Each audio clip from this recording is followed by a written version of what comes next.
was unexpected, but I thought I'd just go live to share it with you. Here's the bottom line up front. The Department of Defense is going to open up the Deferred Resignation program within DOD itself. I'm calling that Tranche 2 because that's different than the Deferred Resignation program that was opened up by the Office of Personnel Management to all federal workers writ large. What I like about the DOD Tranche 2 is that it also has a VERA component to it that's going to be managed at the OSD level. Not sure if this is going to actually help with getting after the numbers, but I think it's a welcome change that DOD is finally realizing that they can execute their own DRP program and manage it at the OSD level.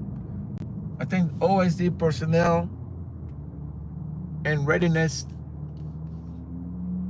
will be in charge of this whole process. So if you know anybody that's in DOD that did not get an opportunity for Tranche 1, let them know that Tranche 2 is going to be opening up fairly quickly because according to the memo that was signed by Secretary of Defense Pete Hegseth, it directs the COCOMs and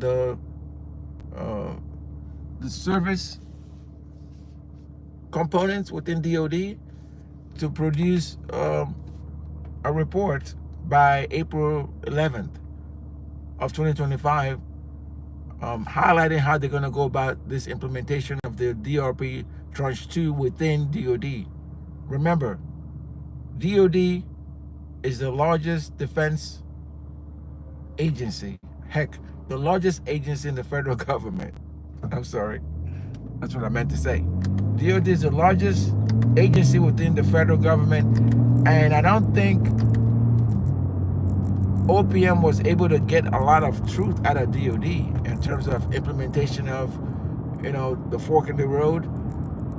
And I think that's what's necessitating this opening up of Tranche 2 within DOD. It's a good thing, but at the same time, it remains to be seen to what extent leadership within DOD is going to do what basically amounts to a direct order. Because now you're having the Secretary of Defense saying, I need you to open up the DRP ASAP. And this is part of the reorganization of the department. Okay, at the headquarters level, they're going to be using AI right now to do some of this reorg. So if you have a job that's duplicative in nature and you're part of DOD, now's part of the time to start thinking about what you're going to do if your job is going to be riffed, okay? And what options do you have? Are you going to wait until you get riffed to figure out what you're going to do? I don't know, but my recommendation is not to do that. Don't wait until you're pretty much not going to have a job.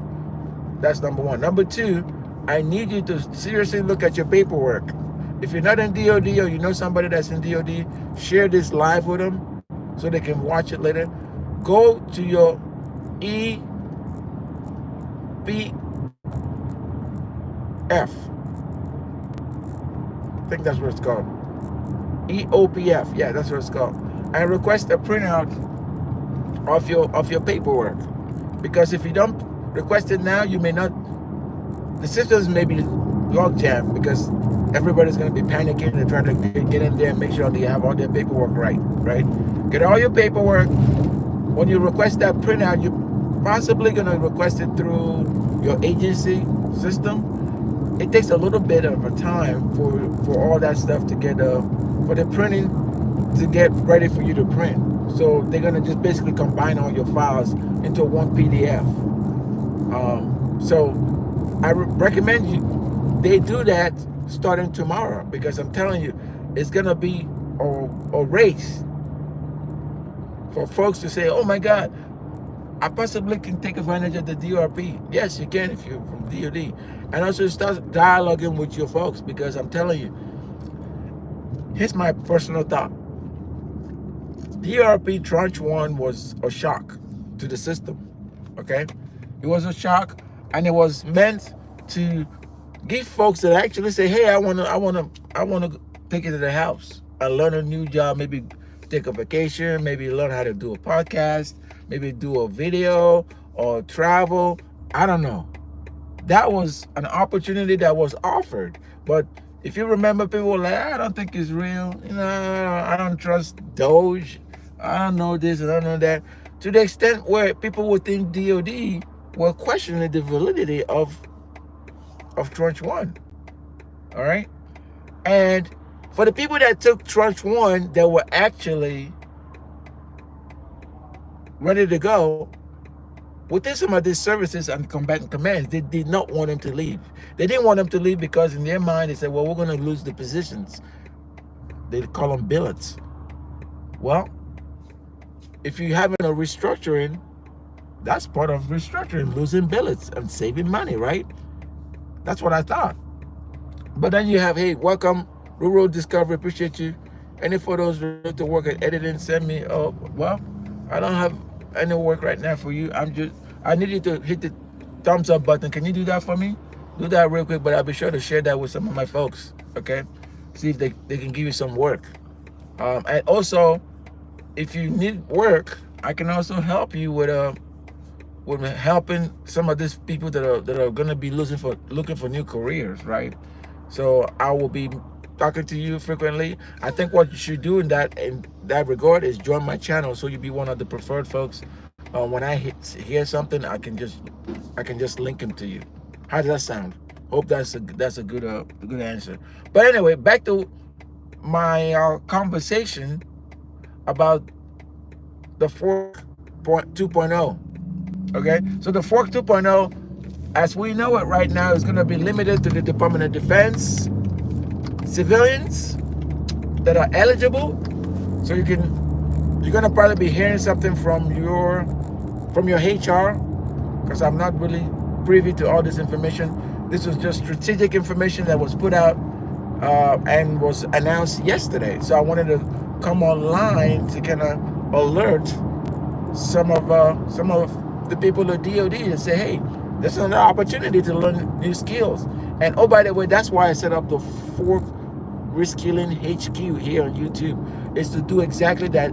Help people help themselves, because sometimes news is slow because on the weekends people they want to have fun. They're out there doing things, which I don't blame them. But you got to also be on top of what is happening. You got to be on top of what decisions are being made without your knowledge. You got to be on top of what could possibly impact your situation, not just now, but for the foreseeable future. And that is why it behooves you, if you're DOD, to start looking at what your alternatives are.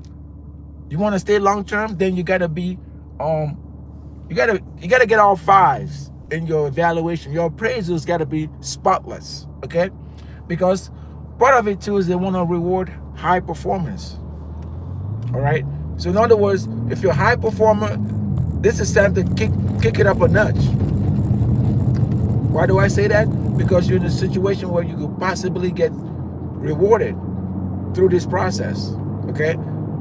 They need people that can actually do work. They need people that can lead. They need people that can tell people, hey, I want to do XYZ. Now it's time to do XYZ. They need people that are compassionate. Okay. So some of these leadership traits, I hate to say it, are lacking. And that's why I think DRP Tranche 2 could be a blessing in disguise for some folks. But for people that are ready to take the next fork and figure out what next to do from a career perspective, this is probably one of the best opportunities you're going to get. Okay? To do that. You don't see opportunities like this that much. Some people call it the golden parachute. That's basically what this is, a golden parachute for you to take full advantage of an opportunity to reskill, learn a new career field, and possibly feel good about yourself. But there's something I will tell you about the scars that Tranche 1 left on people. It's a lot of anxiety for some of the people that said, Roger that, I want to take advantage of Tranche 1, their leadership did not support them. I can't speak for everywhere, but I know for certain agencies, they did their folks wrong. I wonder if that's why Tranche 2 is being like launched now, because they want to do right by some of these folks that they did wrong. I don't know. Let me know what you think in the comment section. Do you think Tranche 2 was just a way to kind of say, yeah, we did wrong, we're just going to go ahead and open Tranche 2, and we're going to manage Tranche 2 better? Or is it just something where they didn't achieve the 50% cuts that they were looking for? It was out on the street that they were going to cut 8%, but I really don't understand what the hell that was, because you know what? I'm yet to see anybody that's saying, oh, I lost my job in DOD or certain agencies because of this. I'm yet to see it. So that's probably what Tranche 2 got unveiled, okay, and starting in April, and it's going to be quick and dirty, okay? It's going to be quick and dirty because, you know, there was a lot of people that was like, I thought I requested it, but I don't know what happened. Oh, I was going to tell you guys and girls this. The exemptions are going to be limited under Tranche 2 because a lot of agencies like, these positions are exempt. Please don't take these positions. They're very important to me.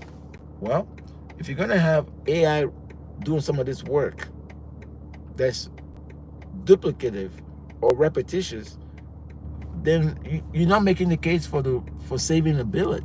You just need to leave the position and let them do something with it. And oh, by the way, just imagine a situation where it's a mixed working environment where there's half robotics and half human beings. People are already probably doing that in the automotive industry, for an example. So it can be done in the corporate space where you have robots and human beings doing work. The question then becomes, what are the algorithms within these robots that understand the human being in terms of the admin work, right? Okay, folks, I'm gonna need some thumbs up on this like. When you do, give me a thumbs up real quick. Thumbs up, thumbs up, thumbs up, thumbs up. When you do that, it's gonna allow the algorithm, since we're talking about algorithm, to tell more people to come join the conversation about this breaking news that DOD is rolling out DRP Tranche 2 in earnest. DOD is rolling out the Deferred Resignation Program Tranche 2. And this is as a result of a memorandum signed by Secretary of Defense Pete Hegseth yesterday. All right, it's directing all DOD agencies to begin implementation of the Deferred Resignation Program at the DOD level. Okay, at the DOD level. Is that a good thing? I think it is. If you think it's a good thing, drop a comment in the chats. Say yes. Can I get a yes, yes? Okay. Also give me a thumbs up. All right. If you think it's the lousiest thing you ever heard and you don't support it, you feel free to also drop something in the chat for me so I can understand your point of view, because I'm also kind of trying to figure out how people think about certain things. Okay. All right. So that's really what I wanted to come online and tell you folks, but don't forget to like, share, and subscribe. And if you have any questions about any one of this value that I'm dropping, let me know. And don't forget to just follow me and join the channel and all that good stuff, okay? I'll be reaching out later on. I will be having more conversations about certain topics. Okay, thank you for joining.